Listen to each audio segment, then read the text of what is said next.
Where are we? Are you surprised? This is the house for me and my husband. What? I was completely surprised.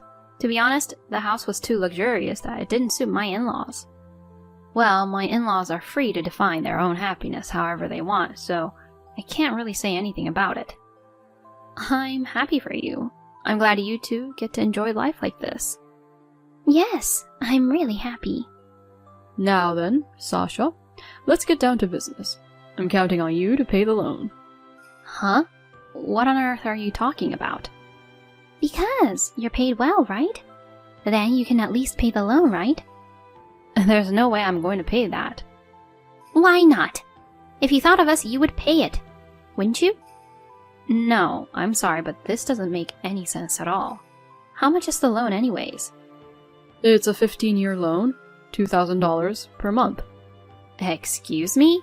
That's even more impossible. This is just unacceptable. What in the world are my parents-in-law thinking? It is unbelievable of them to try to collect that much money from me. My name is Sasha. I'm 30 years old and I work at an international company.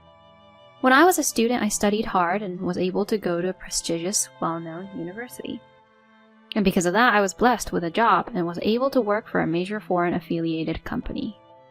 After that, I spent very busy days at work. My work-centered life seemed to suit me very well, and I worked hard and achieved results.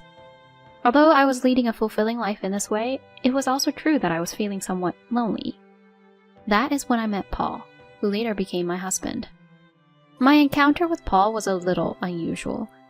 We met in an elevator in an office building. I was just on my way to the floor where my client's company was located. Then trouble happened, and the elevator stopped. It was me and Paul who were trapped alone in the elevator. I had never experienced anything like this before, so I panicked a lot.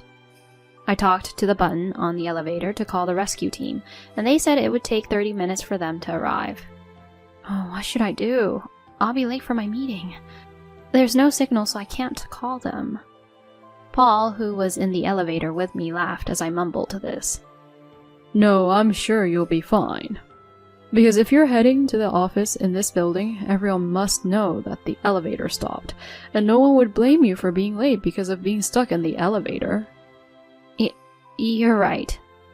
I am the type of person who doesn't feel comfortable unless everything is perfect, and I have a strong feeling that I should not be rude to others.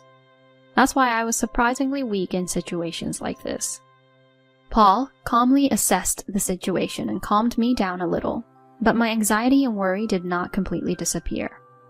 Then, perhaps seeing my state of mind, Paul suddenly started talking to me like this. Do you believe in fortune-telling? What? Why are you asking me this all of a sudden? Fortune-telling? For example, if today's fortune was bad and the situation is like now, do you think that the fortune-telling was right? Well, I guess so. Then, when your fortune is good and something good happens to you, for example, you get a promotion or a business deal, do you think it is because your fortune was good? No, I don't think so. I think it is the result of my effort and hard work. That's right. So in the end, things depend on how you look at them. You can see a situation like this as the worst thing you've ever experienced in your life, or you can think of it as a rare experience. So there is no point panicking in situations like this. It is important to decide for yourself what kind of feelings you want to have about the events that happen as they flow by. I listened to Paul's words, and it went right to my heart. I may have the tendency to see everything in a bad and negative light, but I think it's not easy to stay positive in a situation like this. Then, what about you? Are you enjoying this situation? No, not at all. Actually, I'm depressed and disappointed. Huh? I'm supposed to go to a business meeting today that decides the company's future, but it's in an office in a different building. But my stomach hurt, and I remember that the restrooms in this office building on the way here are clean. I don't like dirty toilets, you know. The first floor restroom was being cleaned, and I couldn't use it, so I jumped on the elevator when it came. I pushed the button for the 5th floor, but it stopped, and that's how I ended up where I am now. My business meeting time has already passed, my stomach is aching, and I'm in the biggest pinch of my life.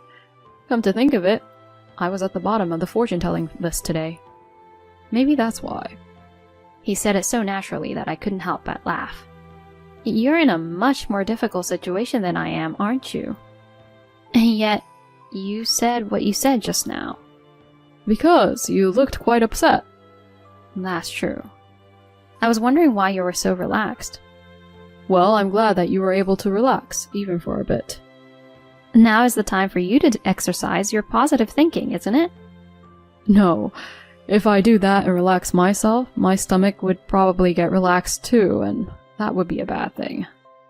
I laughed out loud. I had always pushed myself to work, so someone like him was very new to me. Soon after, the rescue team arrived. Thank you very much. Thanks to you, I didn't panic. No, but I can't take it anymore, so can I go to the bathroom? Please do so. I'm sorry for holding you back. Paul then ran to the restroom. This was how I first met him. The second time came much sooner than I thought. It was when I was walking around town after work. I spotted a man selling paintings on the street. I was looking at the paintings lined up, thinking that they were unique but somehow fascinating. If there are some other sceneries or anything you would like to see, I'll paint them for you. A man sitting cross-legged in front of me said so, and I looked at him. Oh, you're... Huh? Did we meet somewhere already before? See, about 2 weeks ago, we were trapped together in an elevator. Oh, you're from that time. What are you doing here? No. That's my line. I was surprised to see you selling your paintings on the street. Do you do this kind of activity as a hobby? Oh no, I got fired from my last company. What? In my case, I went into a building that I shouldn't have gone to use the restroom, so there was no excuse for what I did. So now you sell paintings? Yes, I do. I thought it's best to do what I've always wanted to do. I thought it was a good opportunity to do that. And are you making any money? Not at all. But that's how it is at first.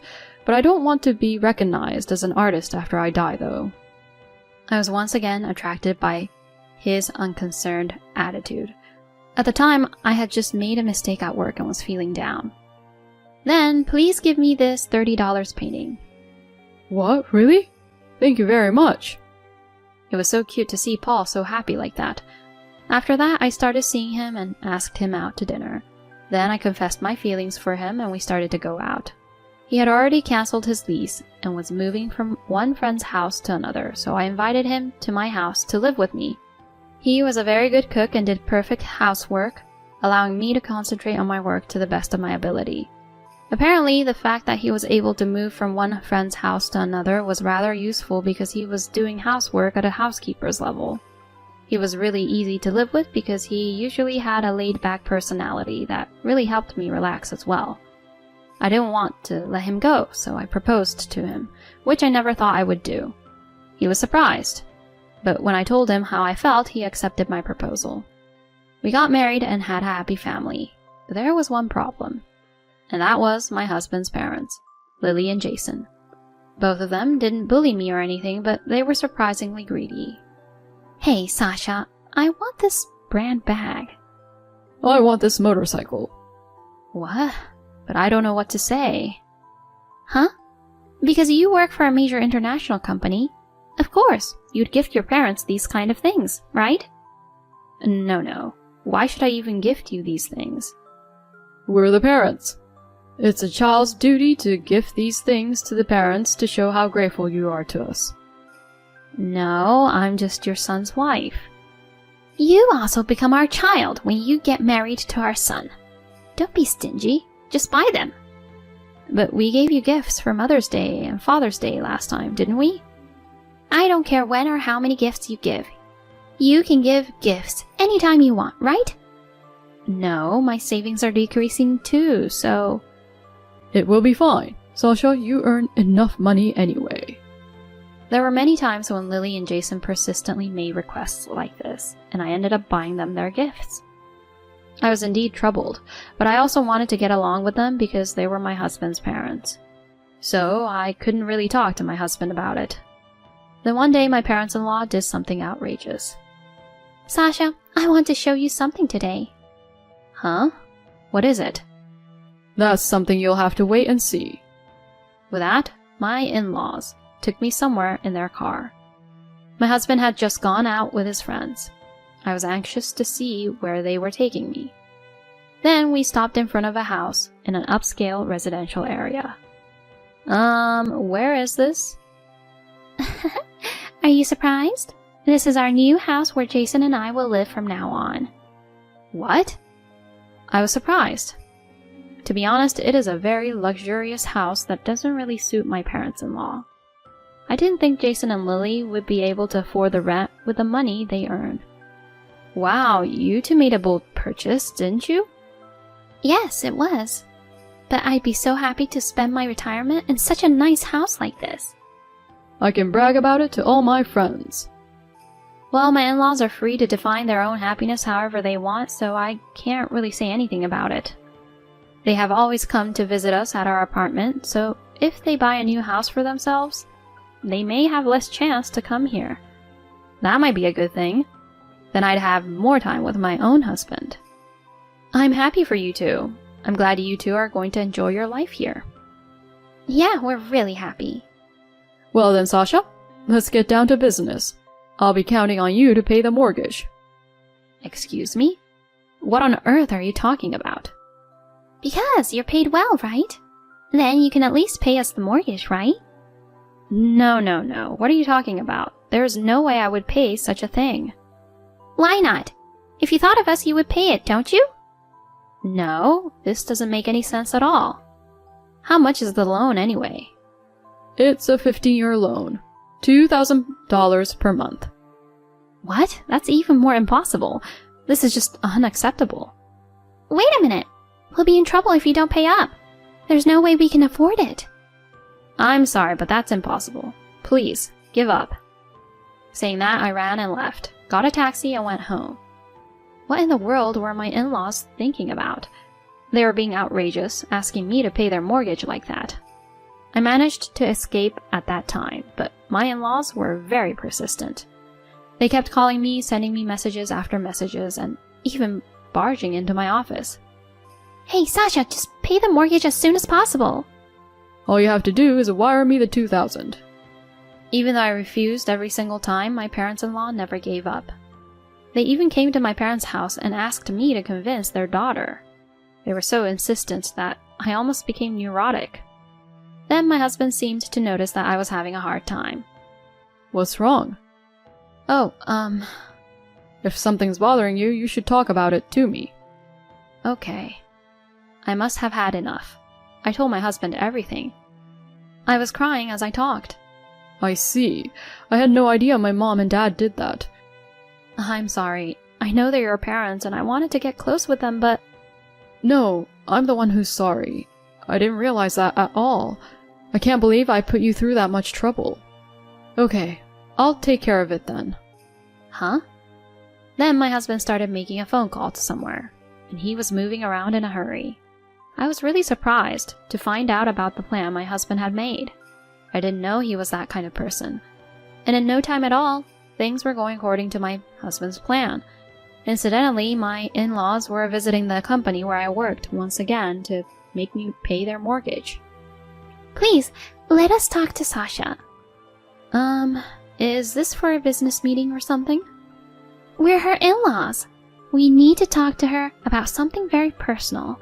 Please, contact her immediately. I'm sorry, but we don't have anyone by the name of Sasha in our company. What? Did she quit the company by any chance? I can't tell you those details because it's personal information. Let's call Sasha right now. Oh no, she's not answering. What the? What about Paul? I can't get connected to him. Oh no. The receptionist at the office told me later that she had talked to my in-laws like that. Jason and Lily were also surprised that other people were living in the house where my husband and I were living, and they came over to my parents' house to ask what was going on.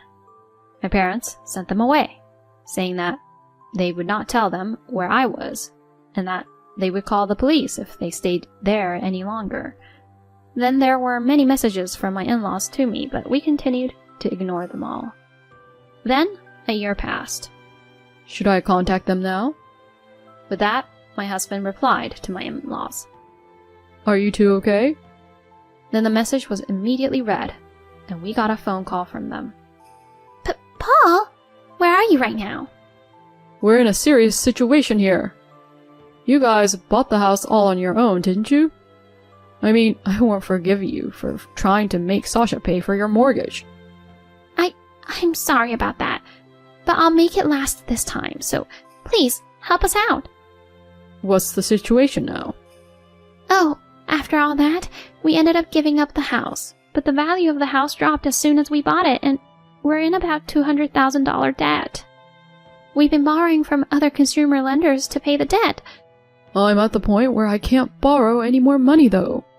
So please, get Sasha here as soon as possible. I mean, you guys don't even have to see us, just please transfer the money. That's enough. I'm not going to let Sasha get involved with you two anymore. I'm not going to get involved either. I only called you today to tell you that I'm cutting ties with you two. Oh no! Wait a minute. If you abandon us, then you two should repent for what you both have done. But it's already too late. See you later. With that, my husband hung up the phone and erased and blocked all of his parents' contact information. I don't know what happened to my parents-in-law, but they probably became unable to repay their debts and disappeared into the darkness. By the way, my husband and I are currently living abroad to escape from my parents-in-laws. My husband had a close friend living overseas when he was a backpacker, and he contacted his friend and asked him to arrange housing and such. I then left my job and followed my husband. The great thing about my husband was that he also had another friend there who was an excellent manager, and he introduced me to him. He interviewed me remotely, and I was hired right away to the company where he works at. That allowed us to live abroad for a salary not that much different from what I made previously, and now we get to live in a pretty nice house. Furthermore, my husband was selling his paintings on the streets there as well, and he was able to get them placed in a local museum, which allowed him to bring in quite a bit of income from his paintings. He now earns as much as I do, and we are quite well off. And now I have given birth to a child, and our family of 3 is living happily. It's crazy that Jason and Lily were even trying to collect their mortgage from Sasha. They both deserve what they got. By the way, Sasha's husband is an amazing guy. It sounds like Sasha would never get tired of spending every day with a guy like him. I wish Sasha a happy life with her family in the future. Thank you for watching until the end.